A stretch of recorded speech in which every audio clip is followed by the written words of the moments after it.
Mr. Handyman provides maintenance and repairs to homes and businesses throughout Lake, Marion, and Sumter County. We are a customer service-based business, and I'm here to talk about sales and customer service, mainly because the two are connected. One cannot happen without the other, and vice versa, depending how you look at it. So you've got branding, and you've got a marketing plan, and your reputation is good, and your social media is where it needs to be.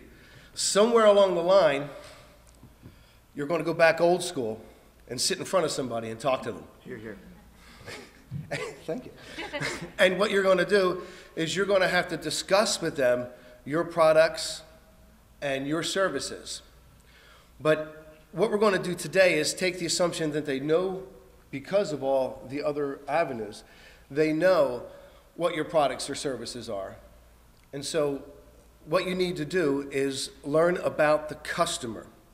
And so my 3 points are relatively simple. The first, when you're with a customer, is don't sit there and jam your product or your service down their throat. Listen to them. Find out who they are. Who is the customer? Who's the person you're talking to? Are they a buyer? Are they concerned? Do they have worries? Secondly, pay attention to what they're saying. This is very, very important because you need to know what a customer needs, but at the same time, you need to know what a customer wants. And those two things aren't necessarily the same thing. In some cases, a customer will tell you that he wants something and wants something and wants something. He's talking about something. I see it all the time. In my business, a customer will call me up and tells me he needs a whole new shower, when in fact, he needs a little bit of grout.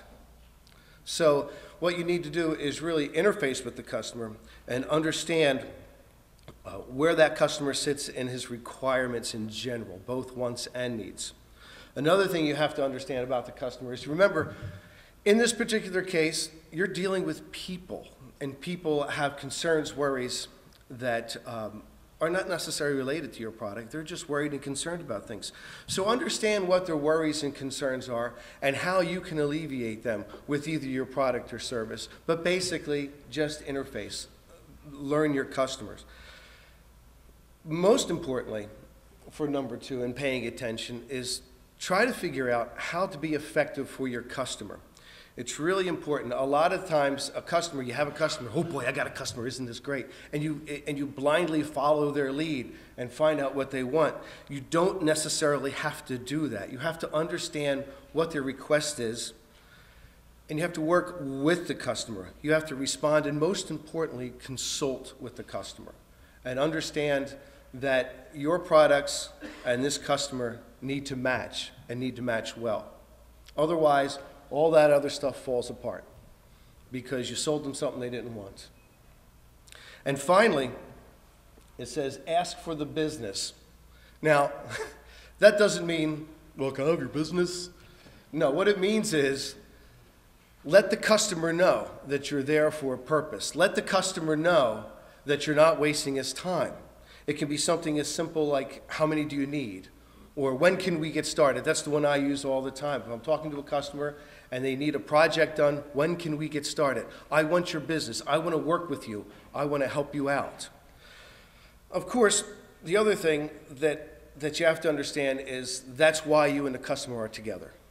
You and the customer are there, and you don't want to waste the customer's time. Let them know you're serious, and let them know you want your business. And of course, we always get it. So thank you very much.